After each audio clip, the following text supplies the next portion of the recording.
Fly zone उनमें से एक है। यूक्रेन पर रूस के हमले के बाद से ही यूक्रेनी राष्ट्रपति जेलेंस्की नो फ्लाइंग जोन लागू करने की मांग कर रहे हैं।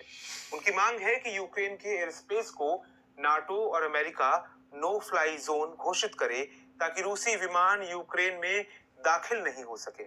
यूक्रेन के जापोरिजिया न्यूक्लियर पावर प्लांट पर रूसी सेना द्वारा हमले के मद्देनजर राष्ट्रपति जेलेंस्की ने नो फ्लाई जोन स्थापित करने पर विचार करने के लिए कहा था। उनका कहना था कि नागरिकों की सुरक्षा और परमाणु दुर्घटना को रोकने के लिए ऐसा करना जरूरी है। लेकिन नाटो और अमेरिका ने यूक्रेन की इस मांग को ठुकरा दिया है। इसलिए आज समझेंगे कि नो फ्लाई जोन आखिर होता क्या है, समझेंगे कि नाटो ने यूक्रेन की मांग खारिज क्यों कर दी। साथ ही आपको बताएंगे कि अब तक किस किस मौके पर नो फ्लाई जोन स्थापित किया जा चुका है। आसान भाषा में कहें तो नो फ्लाई जोन उस खास इलाके को कहते हैं जहां अनधिकृत विमानों को उड़ान भरने की इजाजत नहीं होती। आमतौर पर यह इलाका सैन्य ताकतें तय करती हैं। युद्ध या संकट के समय ऐसे जोन बनाए जाते हैं। इसके अलावा नो फ्लाई जोन का इस्तेमाल संवेदनशील इलाकों की सुरक्षा के लिए किया जाता है, जैसे कि शाही निवास स्थल, खेल आयोजन स्थल वगैरह। हालांकि आमतौर पर अस्थायी रूप से ही इसको लागू किया जाता है। सेना के संदर्भ में नो फ्लाई जोन का मतलब होता है कि उस क्षेत्र में कोई भी विमान नहीं जा सकता ताकि किसी हमले या जासूसी को रोका जा सके। अगर ऐसे जोन में कोई दूसरा विमान घुसता है तो उसे जबरदस्ती नीचे उतार लिया जाता है या फिर मार गिराया जा सकता है।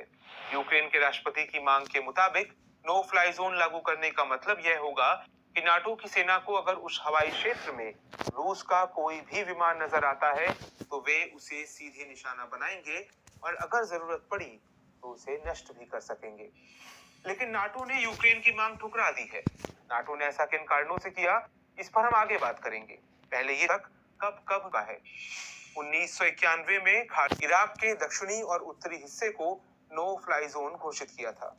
इसका मकसद देश के विद्रोही क्षेत्रों को तत्कालीन राष्ट्रपति सद्दाम हुसैन की सरकार द्वारा हवाई हमले से बचाना था। 2003 करने से इनकार क्यों कर दिया है? असल में अभी जो हालात यूक्रेन में बने हुए हैं उनमें वहां नो फ्लाई जोन लागू करने का मतलब है रूस से सीधा टकराव। अगर नाटो यूक्रेन को नो फ्लाई जोन घोषित करता है तो उसे निगरानी के लिए अपने फाइटर जेट उड़ाने होंगे। इस दौरान नाटो का सीधा सामना रूसी विमानों और हेलीकॉप्टरों से होगा। उधर रूस के राष्ट्रपति पुतिन चेतावनी दे चुके हैं कि अगर कोई तीसरा देश इस युद्ध में कूदा तो इसे सीधे संघर्ष में भागीदारी के तौर पर लिया जाएगा और रूस उसके खिलाफ भी कार्रवाई करेगा। यही वजह है कि बाइडेन प्रशासन समेत नाटो के तमाम नेता यूक्रेन को नो फ्लाई जोन घोषित करने से साफ इनकार कर रहे हैं। अब आप पूछ सकते हैं कि नाटो देश रूस से डरे हुए हैं। नाटो के महासचिव जेन्स स्टोलनबर्ग के मुताबिक अगर नो फ्लाई जोन लागू किया गया तो इससे रूस के साथ नाटो देशों का सीधा संघर्ष शुरू हो जाएगा।